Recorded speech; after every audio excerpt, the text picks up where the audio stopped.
안녕하세요, 여러분.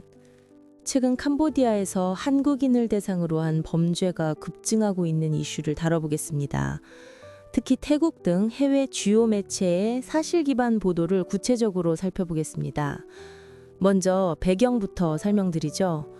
캄보디아는 최근 중국 자본의 유입과 코로나 이후 도박 금지 정책으로 인해 벌어진 카지노 건물들이 범죄 조직의 온상이 되고 있습니다.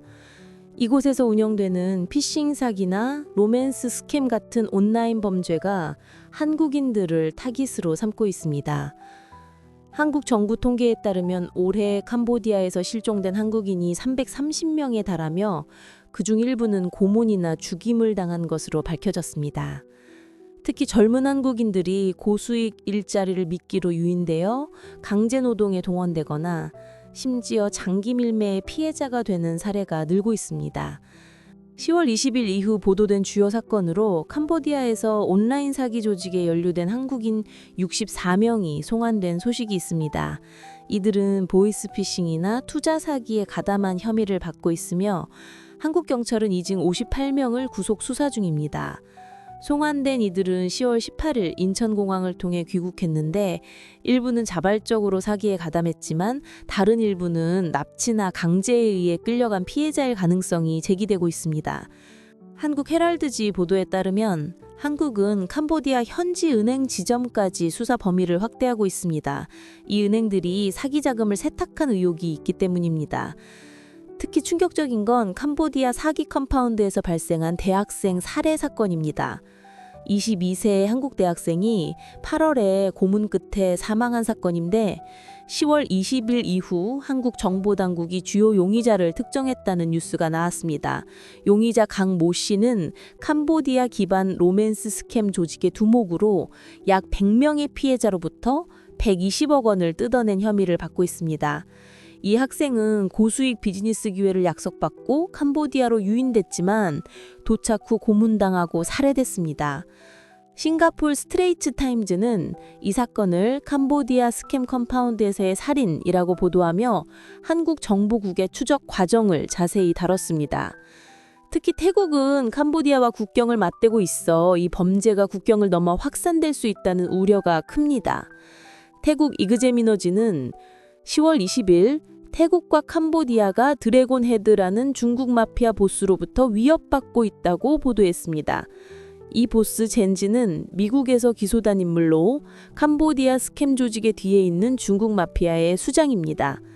기사에 따르면 이 조직의 자금이 캄보디아 GDP의 절반을 차지할 정도로 거대하며 태국 정치인들도 연루됐을 가능성이 제기됐습니다. 방콕 포스트도 아세안 국가들이 이 스캠 문제를 깨닫고 있지만 중국의 영향력 때문에 대응이 미흡하다고 지적했습니다.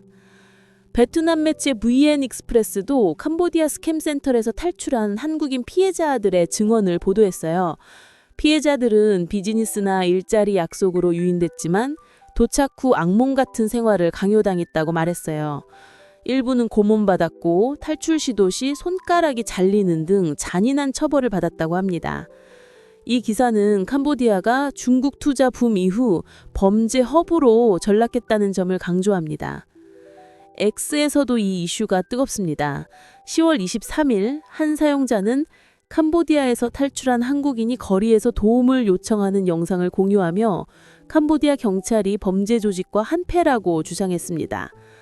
또 다른 포스트에서는 태국 건물도 온라인 범죄 보스에게 임대된 사실을 폭로하며 7명의 태국 고위 관리가 연루됐다고 지적했습니다. 10월 21일 언더커버 리포터가 한국 구인 사이트를 통해 스캠 조직에 접근한 영상을 올렸는데 그들은 인천공항을 피하고 베트남 경유로 오라고 지시하며 증거를 지웠습니다. 이는 인신매매의 전형적인 수법입니다. 한국 내 정치적 파장도 큽니다. 통계에 따르면 캄보디아에 1000명 이상의 한국인이 스캠에 연루됐을 수 있는데 일부는 자발적이지만 대부분은 속아서 갔습니다. 10월 22일 20대 한 명이 지인을 캄보디아로 유인해 사기 조직에 넘긴 혐의로 10년형을 선고받았습니다. 이 범죄의 뿌리는 중국 마피아와 연결돼 있습니다. 엑스포스트에서 한 사용자는 캄보디아 범죄 조직이 중국과 깊이 연계돼 있다고 주장했습니다. 또 다른 포스트는 캄보디아에서 장기 적출 피해가 발생한다고 경고했습니다. 마지막으로 한국 정부는 캄보디아에 특별수사팀을 파견하고 유엔 물 프로젝트를 중단하는 등 대응을 강화하고 있습니다. 하지만 전문가들은 아세안 국가들의 협력이 필수라고 강조합니다. 여러분, 해외 일자리 제한 시 주의하세요. 이 이슈가 더 확산되지 않도록 공유 부탁드려요. 구독과 좋아요 눌러주십시오.